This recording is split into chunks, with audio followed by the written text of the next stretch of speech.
Thank you for joining. Please like, comment, share and subscribe to my channel.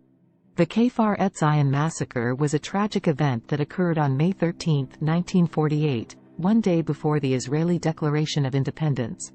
The massacre was the result of a two-day battle in which Jewish kibbutz residents and Haganah militia defended Kfar Etzion from a combined force of the Arab Legion and local Arab men. During the conflict, 129 Haganah fighters and Jewish kibbutzniks lost their lives.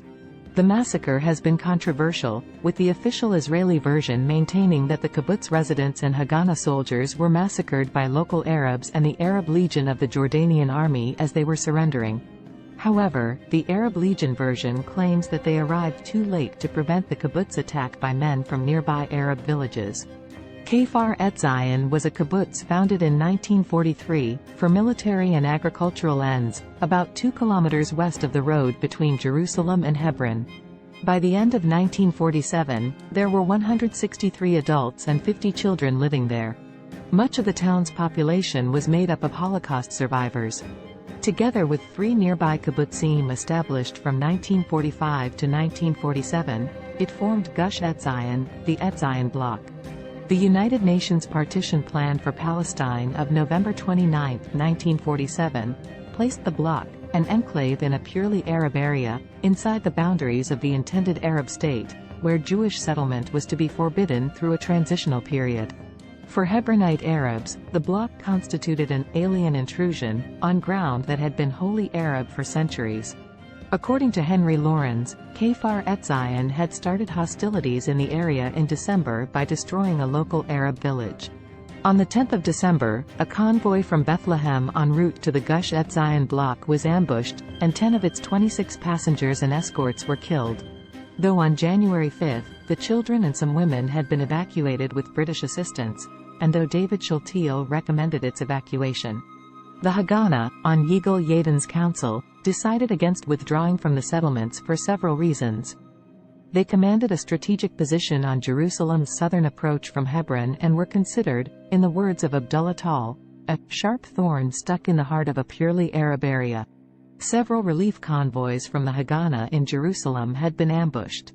In the months prior to May 15, Haganah militiamen in the bloc's kibbutzim repeatedly fired on Arab civilians and British traffic, including convoys, moving between Jerusalem and Hebron, under instruction to do so in order to draw and drain Arab forces from the fight for Jerusalem.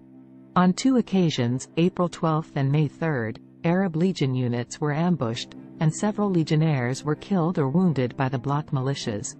Arab irregular forces made small-scale attacks against the settlements, and an emergency reinforcement convoy attempting to march to Gush Etzion under cover of darkness was discovered, and its members were killed by Palestinian Arab forces.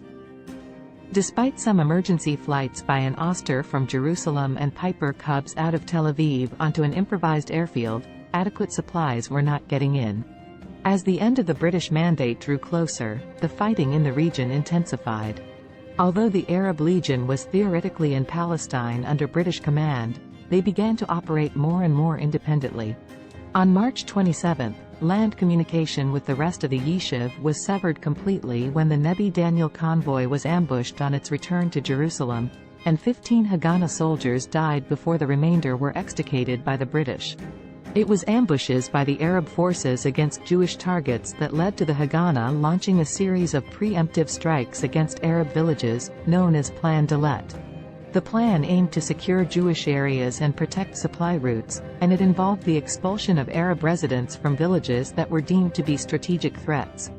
The implementation of Plan Dalet led to a mass exodus of Palestinian Arabs, who fled their homes in fear of violence and displacement. This, in turn, led to the creation of a large Palestinian refugee population, which remains a central issue in the Israeli-Palestinian conflict to this day.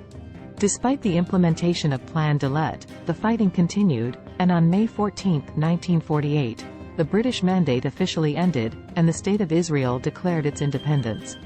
The declaration was immediately followed by an invasion by neighboring Arab states, which marked the beginning of the 1948 Arab-Israeli War. Both Arab irregulars and the Arab Legion that were increasingly common in the final weeks of the Mandate. On April 9, 1948, The Irgun and Lehi paramilitary groups carried out the Deir Yassin massacre, killing over 100 Palestinian villagers. The news of the massacre, which was widely reported in the international media, had a profound impact on the conflict and increased tensions between the Jews and Arabs in the region. The violence escalated even further in the weeks leading up to May 14, 1948, when the British Mandate officially ended and the State of Israel was declared. Thank you for watching. Please like, comment and subscribe to my channel.